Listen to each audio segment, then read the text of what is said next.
Halo, Assalamualaikum. Kita berada di pertemuan 10 ya dengan PKN. Pembahasan kita pertemuan 10 adalah historis, konstitusional, sosial, politik, dan cultural. Yang pertama yang kita bahas adalah konsep urgensi penegak hukum yang berkeadilan. Yang bagian kedua, perlunya penegak hukum yang berkeadilan. Dan yang ketiga, sumber histori, sosiologis, dan politik tentang penegak hukum yang berkeadilan di Indonesia. Dan yang keempat, dinamika dan tantangan penegak hukum yang berkeadilan di Indonesia. Dan yang terakhir adalah penegak hukum itu sendiri. Kita lihat rangkuman.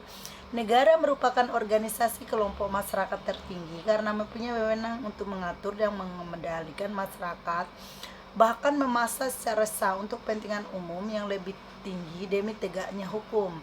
Negara pun dipandang sebagai subjek hukum yang mempunyai kedaulatan yang tidak dapat dilampaui oleh negara manapun. Yang kedua, ada 4 fungsi negara yang dianut oleh negara-negara di dunia, ialah melaksanakan penertiban dan keamanan, mengusahakan kesejahteraan dan kemakmuran rakyatnya, pertahanan, dan menegakkan keadilan.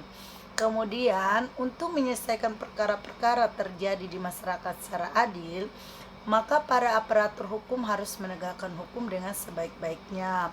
Penegakan hukum ini bertujuan meningkatkan ketertiban dan kepastian hukum dalam masyarakat, sehingga masyarakat merasa memperoleh keamanan dan haknya tertinggi.